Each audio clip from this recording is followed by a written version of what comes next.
y es bueno para toda la comarca, ¿no? Y entonces, bueno, pues nada, felicitarnos y esperar que se lleve a cabo todo esto, y sería un honor para todos nosotros pues que sigas de presidente de Portos con esta ilusión y con este entusiasmo hacia Camariñas, ¿no? Le paso la palabra, creo que al patrón mayor. Bien. No te puedo decir que me sorprende, porque ya me diste muchas sorpresas muchas veces, pero me sorprende tu interés por Camariñas. Yo creo que hoy no pido a la gente de la Costa da Morte, de otros puertos como Laxe, Malpica, o que no tienen las condiciones de ser un pueblo tan bonito como el de Camariñas, pero bueno, las cosas son así y cada uno tiene la suerte que tiene y tiene la suerte de nacer en un pueblo tan bonito como Camariñas. Pero también el agradecimiento total que tú también, en tu participación, lo hagas también muy bonito. Yo en este tema, la sorpresa es que aquellas reuniones que teníamos y todo eso, pensamos que ibas a hacer una cosa para Camariñas, pero no llegar a una cifra tan alarmante como son hoy 11 millones y que sin lugar a duda ya solamente construir esto pues va a generar la creación de muchos puestos de trabajo y de que hoy son muy necesarios en Camariñas como en otros sitios, pero a mí lo que me preocupa es Camariñas. Yo ante todo decirte que repito, 1 millón de gracias, y no solamente a él, sino al alcalde por todo su interés, y que la iniciativa no es solo del alcalde, sino del patrón mayor, sino de todos los vecinos de Camariñas. Los vecinos de Camariñas creo que se merecen esto, querido presidente, querido alcalde, se merecen esto mucho más. Es gente trabajadora, es gente que tiene una idea clara y es gente que tuvo muchas veces que salir al mar con unas condiciones que hoy, gracias a Dios, con la evolución que tienen todos estos adelantos, no tiene tanto riesgo.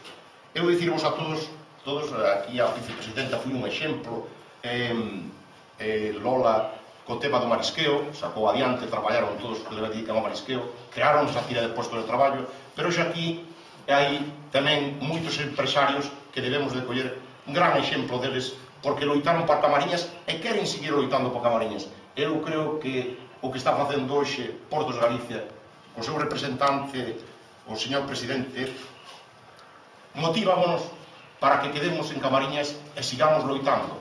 E nunca quedarnos tristes porque Camariñas dicimos que está ali, Camariñas está no extremo, Camariñas hai que ir a ela, e Camariñas, como dicimos moitos por aí, se seguimos hasta que vemos ao mar, porque xa acabouse. Entón, eu creo que hoxe é un día de felicitarnos todos, e eu, en nombre de todos os veciños de Camariñas, de todos, completamente de todos, moitas gracias, presidente, e enhorabuena.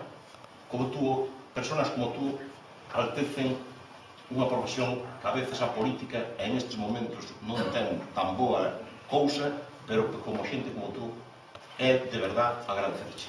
Unha vez máis, moitas gracias e benvido a Camariñas, e que ahora supoño que terás que vir moito, non solamente eso, senón para se te felicitamos e non vas facendo as obras. 1 millón de gracias.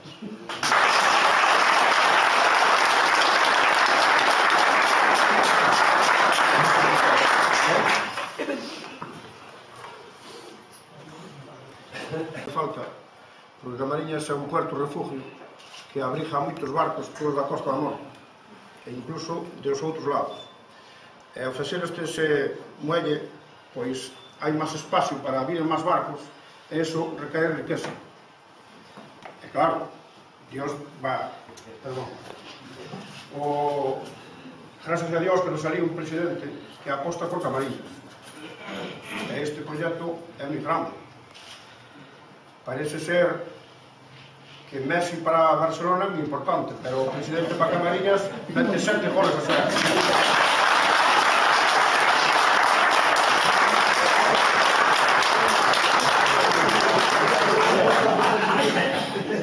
O sea que, de agradecer, xa iba a ser hora de que aparecera unha persona que se interesara por Camariñas.